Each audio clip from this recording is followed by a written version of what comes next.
ये कहानी है एक गरीब पिता और उसकी बेटी की।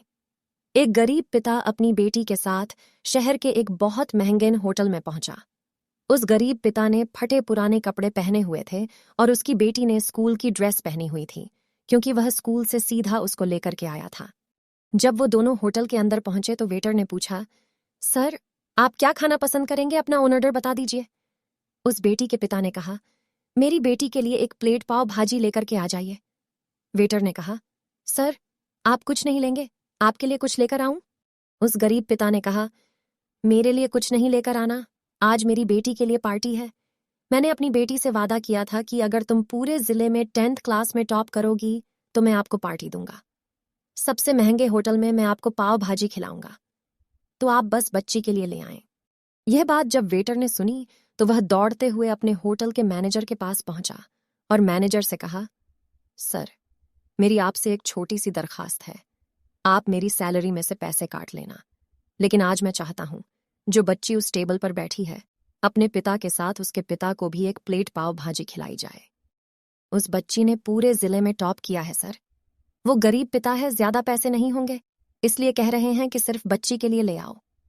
तो सर, मैं चाहता हूं कि मेरी तरफ से उन्हें भी पाव भाजी खिलाई जाए। होटल के मालिक ने जब ये बात सुनी तो कहने लगा, अरे क्या बात कर रहे हो छोटी सी? तुम उसके पिता के लिए भी पाव भाजी लेकर जाओ और उस लड़की के लिए भी। पैसे मत लेना, 3-4 प्लेट पाव भाजी पैक भी करा कर ले जाओ और 2-3 किलो मिठाई के डिब्बे भी साथ ले जाओ और उनसे कहना कि यह पार्टी जो है होटल की तरफ से है। हमारी बेटी ने पूरे जिले में टॉप किया है। उनसे कहना कि पूरे मोहल्ले में मिठाई बांटिए और जश्न मनाइए, चिंता मत कीजिए। जब ये बात होटल के मालिक ने कही तो वेटर खुश हो गया। उसने कहा, क्या बात है, कितने अच्छे मालिक के यहाँ मैं नौकरी कर रहा हूँ।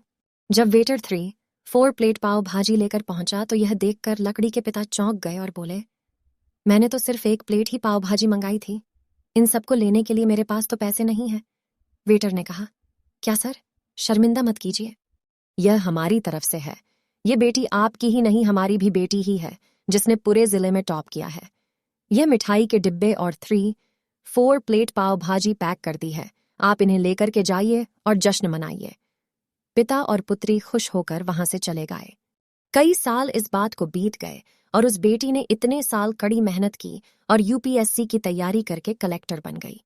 किस्मत थी ऊपर वाले की, या कहा जा सकता है कि करिश्मा था ऊपर वाले का कि उसी शहर में उसका आना हुआ।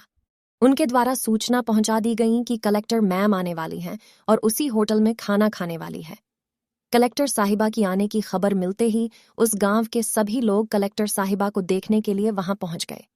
किसी को इस बात का बिल्कुल भी अंदाजा नहीं था कि ये वही पिता और बेटी हैं। जब कलेक्टर साहिबा अपने पिता के साथ होटल में पहुंची तो उन्होंने होटल के मालिक से कहा कि क्या आपने हमें पहचाना?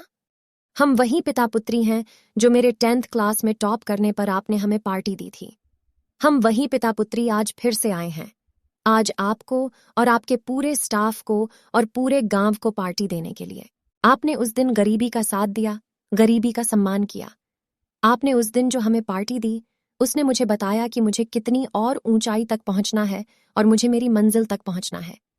आपने मुझे एक नई प्रेरणा दी थी और मैं आज उसी प्रेरणा का एहसान चुकाने आई हूं। कलेक्टर मैडम अपने मन की बात कहती जा रही थी और उनकी आंखों से आंसू बहते जा रहे थे। होटल का मालिक और वेटर दोनों हाथ जोड़कर खड़े थे और कह रहे थे, क्या बात है, ऊपर वाले का आशीर्वाद है।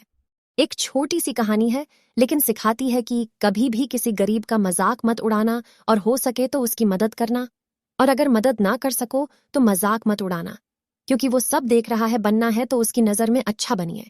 कहानी सुनने के बाद क्या अच्छा लगा कमेंट में बताएं और साथ में लाइक और सब्सक्राइब कीजिए। धन्यवाद।